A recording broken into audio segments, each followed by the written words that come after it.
दीपक को जलाने की जब उन्होंने कोशिश की, प्रयास किया, उनके जीवन में कितनी कठिनाई आई, कितना ही संघर्ष आया, लेकिन फिर भी देखो उस ज्ञान के मार्ग में आगे बढ़ते ही रहे, बढ़ते ही रहे। और आज देखो कि हंस वंश की वेली इतनी बढ़ गई है कि श्री महाराज जी माता जी कह रहे थे कि अब तो रामलीला मैदान जो है वो भी छोटा पड़ता है। तो कहने का मेरा भाव है कि श्री माता जी ने, श्री हंस जी महाराज ने अगाध परिश्रम करके इस वैली को आगे बढ़ाया है, तो हमारा भी कुछ कर्तव्य, हमारी भी कुछ फर्ज है। हमें भी इस ज्ञान रूपी दीपक को जलाते हुए और दीपक को भी जलाना है, क्योंकि कहा है कि आप जपे औरों को जपावे और नानक निश्चय मुक्ति पावे। खुद आप भी उस ज्ञान का, उस साधना का उपयोग करो और लोगों को भी प्रेरणा दो, क्योंकि हमारे जीवन से ही किसी को प्रेरणा मिलती है। जब हम ज्ञान को जानते हैं, गुरु महाराज जी की कृपा से जब हमें ज्ञान मिल जाता है, तो हमारी फर्ज है कि उस ज्ञान को फैलाए। क्योंकि श्री हंस जी महाराज जी की अगर जो हम बात करें तो उनको कई लोग कहते थे कि वो तो चलिया है, रूप बदलते हैं, क्योंकि जिनकी जैसी दृष्टि वैसा उनको रूप दिखता है, और जो हम मन में सोचते हैं वही रूप प्रकट हो जाता है। हंस जी महाराज के लिए अभी थोड़े दिन पहले ही हमारे यहाँ ही 2-4 वीर उपदेशी जो थे वो लोग आए थे, और जब लगे कि श्री हंस जी महाराज जो थे वो तो बोले अलौकिक पुरुष थे। अब देखो, जिसके पास ज्ञान नहीं है, जो साधना नहीं करता है, वो भी व्यक्ति कहता था कि हंस जी अलौकिक आत्मा थी। कैसे अलौकिक आत्मा थी?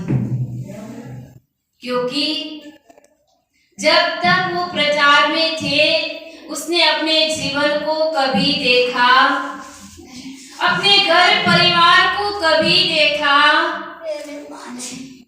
श्री माता जी के बारे में कई जो पुराने महात्मा लोग थे वो कहते थे कि श्री माता जी को 6-6 महीना तक छोड़कर चले जाते थे। घर में क्या है, क्या नहीं है, क्या खाएंगे, क्या पिएंगे, उसको कुछ फिक्र चिंता थी।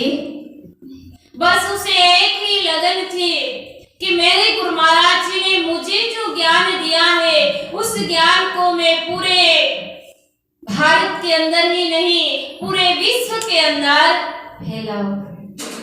हमारी भी यही भावना होनी चाहिए कि गुरु महाराज का जो ज्ञान है, उस ज्ञान को हम फैलाए, उस ज्ञान को हम आगे बढ़ाए, नहीं कि हम ज्ञान को जान करके बैठ जाए।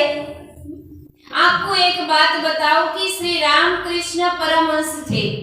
श्री रामकृष्ण परमहंस ने जब स्वामी विवेकानंद, जिसका नाम नरेंद्र था, उस नरेंद्र को जब उसने ज्ञान दिया, तो ज्ञान जब नरेंद्र को मिला तो उसे जैसा चाहिए था वैसा ही ज्ञान उसे मिल गया। और जब ज्ञान मिल गया तो रात दिन वो समाधि में बैठे रहते थे। उसे भी अपने शरीर का भी सुध बुध नहीं थी, और बस साधना के अंदर खेचरी लगा करके रात दिन साधना में बैठे रहते थे। अब थोड़े दिन हो गए, रामकृष्ण परमहंस ने देखा कि कितने दिन से नरेंद्र दिखाई नहीं दे रहा, कहाँ चला गया। और जब रामकृष्ण परमहंस जाते हैं उसे ढूंढने के लिए, और जब उसे ढूंढने के लिए जाते हैं तो क्या देखते हैं कि नरेंद्र जो है वो समाधि में लीन था। उसे समाधि में से जगाते हैं और जगाने के बाद कहते हैं कि नरेंद्र, मैंने ये नहीं सोचा था कि तू इतना स्वार्थी है। देखो, यहाँ नरेंद्र को रामकृष्ण परमहंस कहते हैं कि मैंने ये नहीं सोचा था कि तू इतना स्वार्थी है। नरेंद्र कहता है कि मैं कैसे स्वार्थी हूँ? तू कहने लगे कि मैंने तो ये सोचा था कि मैं तुझे ज्ञान दूंगा तो मेरे ज्ञान का डंका जो है तू पूरे विश्व में फैलाएगा, लेकिन तू तो खुद का ही कल्याण करने में लग गया। और तब रामकृष्ण परमहंस जब उसे कहते हैं, उसी समय नरेंद्र जो है वो खड़े हो जाते हैं और गुरु महाराज जी के चरणों में दंडवत प्रणाम करके और कहते हैं कि आज के बाद में पूरे विश्व में आपके नाम का डंका बजाऊंगा। और आज हम सब लोग को पता है कि सबसे पहले स्वामी विवेकानंद कहते हैं कि जब गए विदेश के अंदर तो वहां पर भी कहते कि ज्ञान का प्रचार इतना किया और इतना प्रचार किया कि सब लोग मंत्रमुग्ध हो गए। और कई देर तक जब उसने पहली बार कहा कि मेरे प्यारे भाइयों और बहनों, तब विदेश के लोग इतने खुश हो गए थे कि कहते हैं कि 5-10 मिनट तक सबने तालियां बजाई थी।